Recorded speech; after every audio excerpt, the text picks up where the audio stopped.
This is my story, told my way. Let the diarrheas begin. Oh, and there's so much.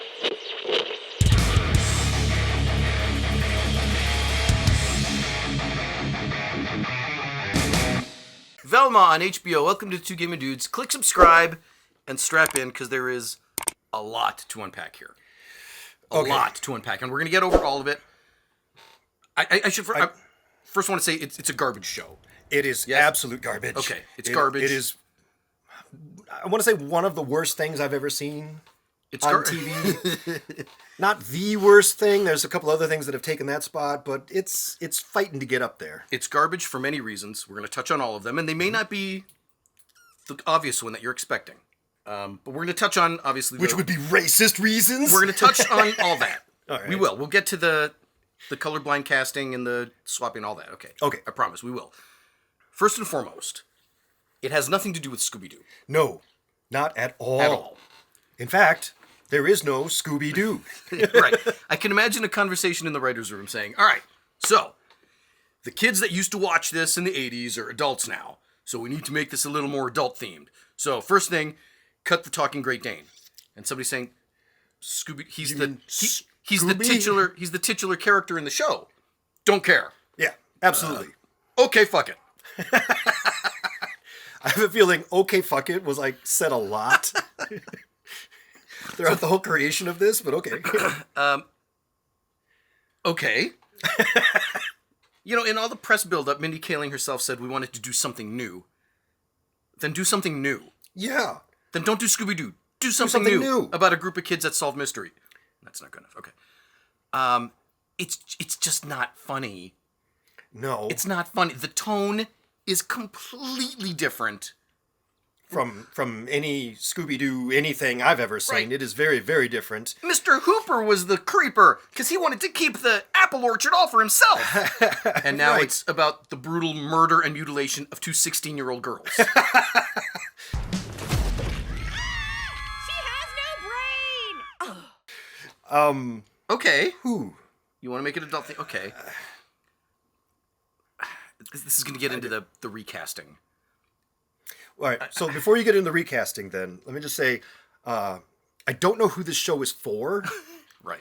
Because I'm assuming that this is a show that's created for adults like us to bring in our kids and be like, oh, you should watch this Scooby-Doo. I grew up on this, and now it's more modern, and I think you'd probably like it. And then you watch it for 10 minutes, and you're like, oh, shit, my bad. This is something horrid. Because it's rated TV mature. Right. So it's okay. When I say my kid, I mean like my 18-year-old kid or something. Like an adult kid. You're like, you should watch this. I used to love Scooby-Doo, and then, oh no, my bad. That's not what this is. This is not for nostalgia. No. This is not for kids. I don't know who this is for. Do they think they're going to generate a whole new audience? If you're asking Mindy, by regurgitating this old character and making it completely different? If you're asking Mindy, she's going to say yes. She made this for a whole new audience who's clearly never seen Scooby-Doo nor care to, and this is going to be their first introduction to it. So Mindy Kaling herself, listen, I've been a fan of hers for a long time. I really have. I like her. She's a really good comedian. Mm-hmm. I don't know. Do you know where she started her career? Where she kicked off? I know. I just know her from The Office. All right. So she was also one of the head writers for The Office. Oh, okay. I did not know that. Before she was a cast member, she was a writer. She was on the writing staff. Okay. With 10 other people. There's a dozen writers. Okay. Sure. She's a great comedian. And there were times in Velma where I laughed. There was 4 or 5 times where I laughed and said, that's a Mindy joke. All right. Comedy is one skill. And most of the time it's difficult and it fails. As we prove week to week. Writing a script and telling a story that is engaging and interesting and has characters that you care about, that's storytelling. Comedy and storytelling are 2 different skills. She's a great comedian. Right. She's a shit fucking storyteller. Because there were these long stretches where there's just talking, giving this explanatory dialogue, and I'm playing World of Warships. Yay, exposition dumps. It's just so boring. I don't care. On top of, now we have to get into the characters. All right. I don't care about Indian lesbians. Okay, that's fair. Depends on what website I'm on, but sure. Remember when we talked about Lord of the Rings and the Black Elves. Yes, I do. I never had a problem with it. No. I did not care. It wouldn't have been an issue to me if somebody in the media didn't write an article talking about colorblind casting. It wouldn't have resonated with me. Because the elves were exactly the Tolkien elves that we're used to. And I thought so. And it happened to be a black actor playing them. Yeah. But Great. But the tone was still there. And they were the same. Yeah. They're the same elves. And it happens to be a black actor. I don't give a shit. I didn't care. If you want to make Daphne Vietnamese, Daphne was always this kind of ditzy airhead who was kind of along for the ride, but she still had a good heart. Sure.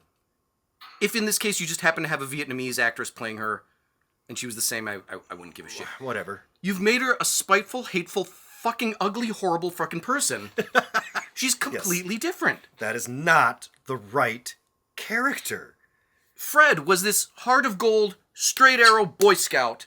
Yes. Truth and justice every time, and you've turned him into this fucking psychopath asshole piece of shit that no one could fucking like, that he's got no redeeming quality. He's a shallow piece of shit.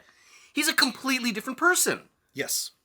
Velma, there were always these kind of jokes that, Velma's a lesbian, because she was drawn and spoke kind of butchy, and every once in a while there'd be these double entendre jokes. Right.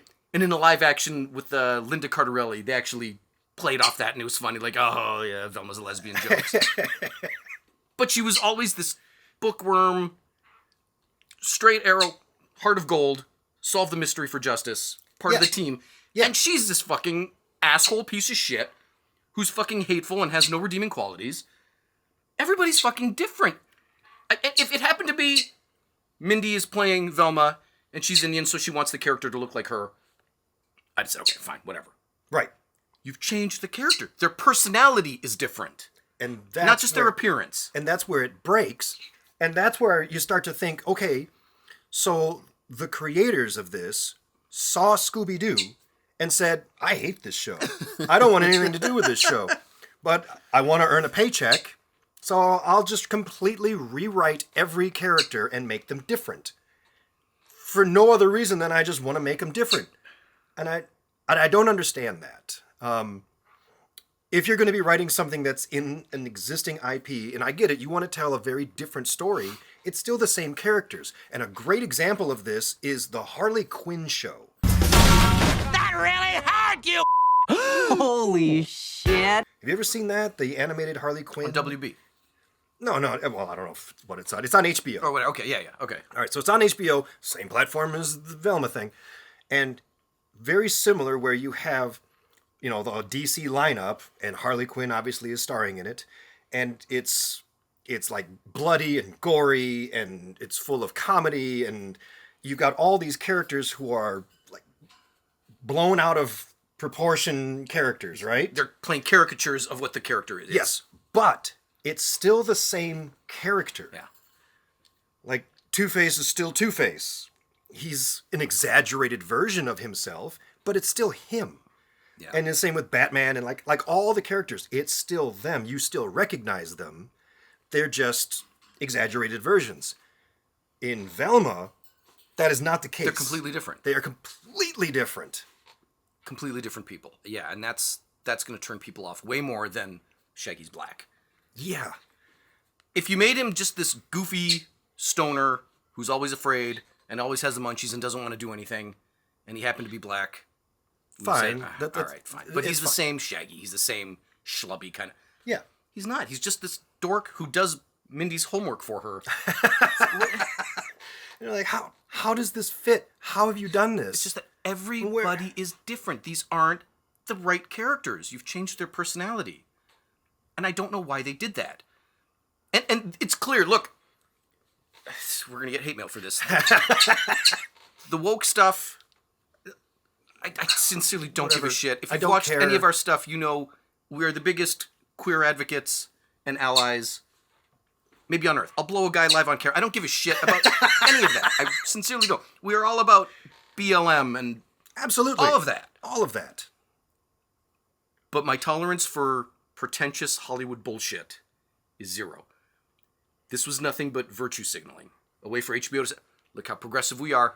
Yep. We are way more progressive than you fucking assholes. Yeah. In fact, Disney. Daphne has 2 moms. Pull that out of her ass. So Daphne's got 2 moms. Okay. And then Velma's a lesbian, although they don't show you any of that. You just know it from the press release that that's going to happen later on. So 3 of your 7 main characters are gay. Okay. In what world is that the proportion? It's not. I was in the operating room yesterday. It was me and 6 white men and 1 Chinese man. Okay. Who was not me, by the way.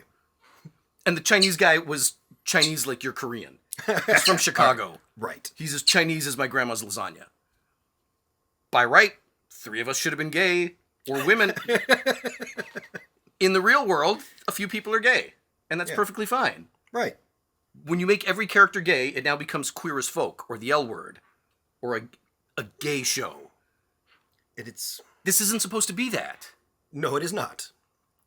And it makes it clear that this reeks of virtue signaling and pretentious Hollywood bullshit. Because not only is that out of proportion and just weird, it's not the point of Scooby-Doo. Right? Like, never throughout the run of Scooby-Doo was I concerned about their sex life and all of that. I just wanted them to solve a mystery. Yeah. And, take the hood off the bad guy and, oh, it was him all along. And it was done in short form. Yes. It was all done in 1 act, so you could follow along. Here's the setup, here are the clues, and at the end of 22 minutes, either, oh, I got it right, or, ah, shit, I fell for the misdirection. Yeah. And that was fun. And here they've decided to do it long form, and that's fine. At the end, they all fucking reconcile and become the Mystery Inc. crew. That's predictable. So, the Scooby-Doo franchise had a long-form series before. A couple of them.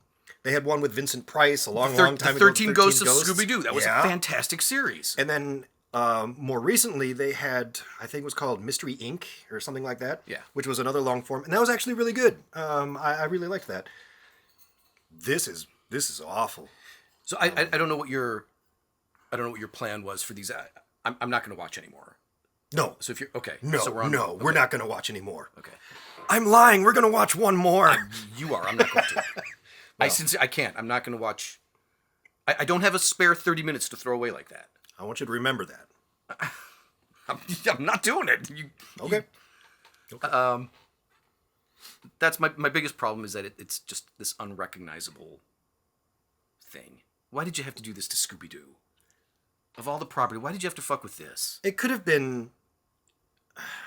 Just make another show about a bunch of high school kids, and one of them is Vietnamese and one's a lesbian, and these 2 are gay, and this one has 2 moms, and they go solve mysteries. And we would have said, oh, this is like fucking Walmart Scooby-Doo. But nobody would have given shit. We watched it, and some people would like it, and most wouldn't. And that would be it. People fucking hate this and are angry at this. Yes, and with good reason. It's say not good. Justifiably so, yeah. So.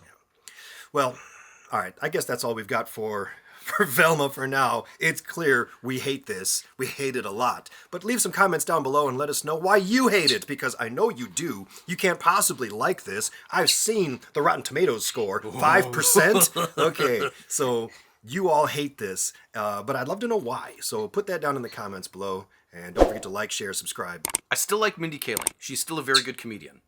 Yeah, I don't... She should be on a writing staff where she can contribute. She does this great mix of almost slapstick, geek doing geeky stuff, and Don Rickles' insult comedy. Okay. She's somewhere in between, and she's really good at it. And that means, every once in a while she can come up with a great gimmick to throw into a script. But she needs an actual good script writer to say, oh, here's where that joke could fit in. Right. She can't be the one writing the story because you get this fucking diarrhea. This is what you end up with. Sorry. It is what it is, man. There you have it. All right. I guess we'll see you in another episode. Ciao. Later.